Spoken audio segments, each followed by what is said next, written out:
The Month of Printmaking is a biennial Colorado event celebrating the fine art of printmaking, sponsored by the Invisible Museum.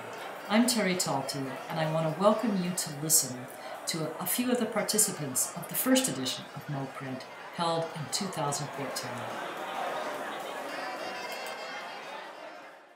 We're here with Beatriz Pestana, and she is one of the printmakers that works at OpenPress. Can you tell us a little bit about your process, what you use to make the pieces that are in this show? Okay. I've been a printmaker for many years, for over 30 years, and I have been printing at OpenPress for the past 23 years. So I've known Mark, he's a dear friend, I've known him for all those years, since I came to Colorado. And first of all, I do my whole entire process because I am a printmaker. And so I don't have anybody print for me. I do my entire process from preparing the plate, cutting the edges, filing the plate, and then I do a process within Intaglio that I have done many processes, but this particular one, dry point, is a very ancient technique. The first records of it being used as in the fine art, it's in the 15th century. By a master in Germany, by a master called the Master of the House Book. That's the only name we have. Yeah. So, and it's a very difficult technique. So a lot of people become very frustrated with it and abandon it.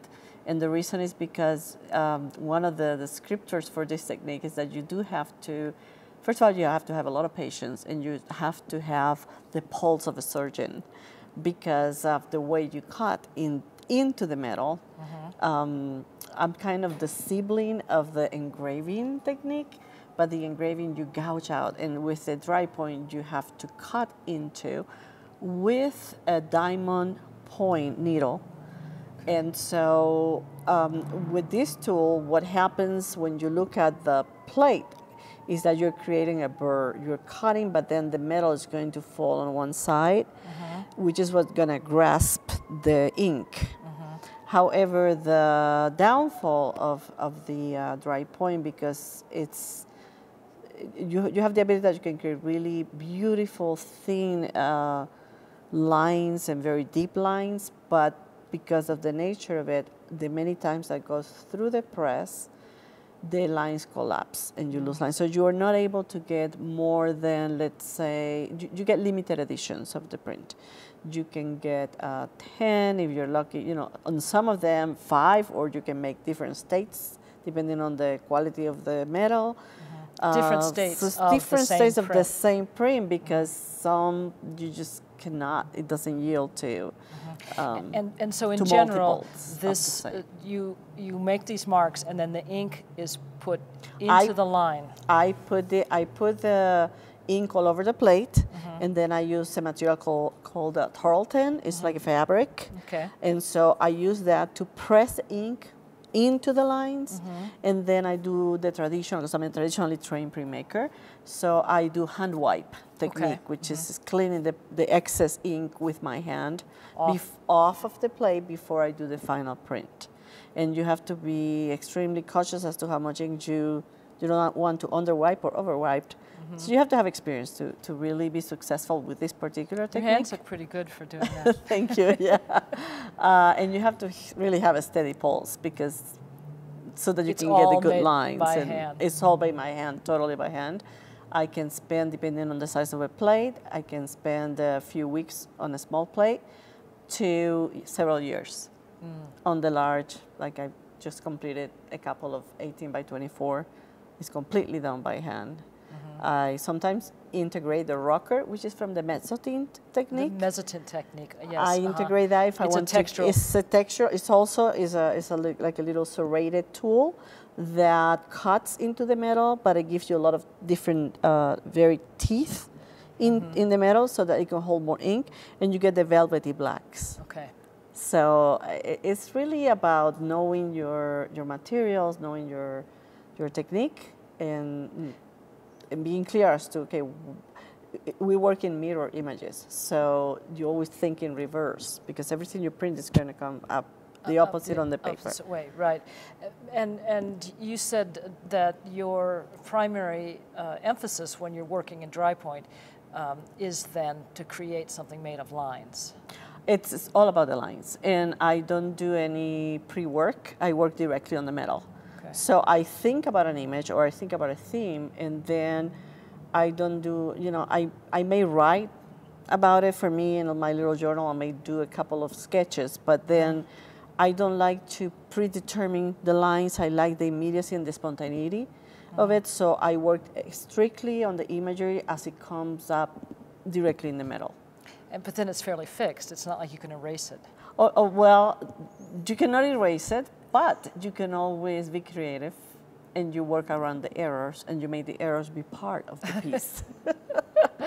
So to me, there's never an error, because I always, like, I've used, for example, plates that appear to be damaged because they have scratches in them, and I'm like, well, I'll make those scratches be part of the piece. Good. So I never waste a piece, never waste a metal. Okay, never waste a plate. Never waste a plate. No, they're too expensive to be wasted. So. And you said you work mostly in copper? Right now, I strictly work in copper. I did one dry point of the Notre Dame Cathedral, my rendition of the cathedral on zinc, and that brought tears to my eyes because it was so hard to do. That particular piece, I'm like, I'm not doing dry points. I wanted to experiment. Okay, I did. It's a really large piece, and so and zinc would be less expensive. Zinc is less expensive, but it was really hard to work because it's all by hand. So you can only do so many lines in not an as hour. malleable. Exactly, as copper is. I mean, copper is really the best metal for dry point. So I think I'm getting the picture of why you do this, but the tradition of printmaking is to do something. It may take a while to get it done, but then you can reproduce it. So why? But in this day and age where you can just take a photograph of it and reproduce it, why would you work in a method that has reproduction built into it? Well, first, the passion that I have for printmaking and the love that I have for an art that I think needs to be preserved, especially in this day and age when there's, with all due respect, I think there's, in some instances, there's like a fuzz line between, is that printmaking, or is that photo, or is that a video, or how the images today can be manipulated and projected on surfaces. I think it's wonderful that there's a lot of artists doing a lot of experimental work. I would push the edges, and at some point they've even say that we are kind of cornered into an isolated island trying to preserve our art, and that's fine. I like to be in my island and to contemplate what the rest are doing, but the permanency of it versus something, and there's something that you can take, that you can have, that you can work with, versus, for example, more contemporary concepts of that are postmodern, that's more ephemeral. Yeah, because ephemeral. The image is gone, and then so is that printmaking. It's temporary. Where I think when I think of printmaking, not only within the last 30 years that I've been doing it, but I think through the ages, and the necessity that men or the humanity have to leave a mark.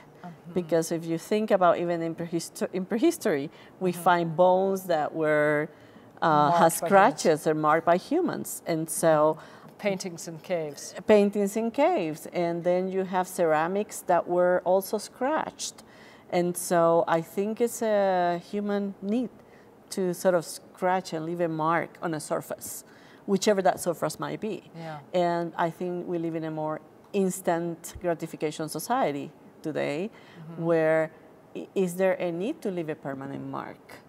So then you get into the whole philosophical statements and thought processes of, what is an indelible mark? What is an indelible mark? Yes, and that is a good idea. So how, what is it that we want to leave behind? And so being more from the traditional school of printmaking and seeing the endangered species that we have become, it's really been a passion of mine to really work to preserve. I just love dry point, and I preserve this technique. I want to preserve this technique. I mean, there's a lot of possibilities. I know people say, hey, you know, you cannot get any more than 10, and that's fine. There's room and space for limited edition, hand pull prints. What else do you do with your prints? Are they mostly printed and framed, or? Well, yeah. I mean, a lot of the work is I hand pull my own editions, or sometimes I have 20 plays that I'm working on simultaneously, because they're different sizes, and given that some take me even more than 3, 4, 5 years, I just completed one that's going to be 5 years to do. Yeah. And so, and I also send the work. I love to do the mini prints, small prints. I've done, my smallest one is like 10 by 10 centimeters. It's like 3.9 inches.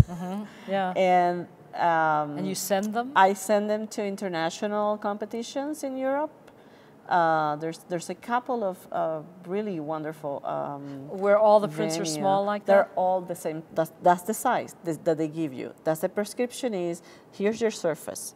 What can you do in this surface? So that's a challenge. It's an intimacy. You have to, when you go to look at this show, every piece is going to be like, like sewing. Exactly. Like, and it's like really hand stitching. yeah, and there's over like 2,000 artists that apply every year from like over 50 countries. And 500, a quarter of that gets selected to be in this show. I've been really fortunate to be part of that. In Bulgaria 3 times, and then last in 2012 in Spain. They send it to 4 different galleries. So to me, even if I'm not there in person, it's wonderful to know my work. I'm in this community, in this global community that is trying all these different techniques, but that is leaving this mark on these small surfaces. So that's great. Yeah, it's really passionate for me that, I think, well, printmaking isn't dead.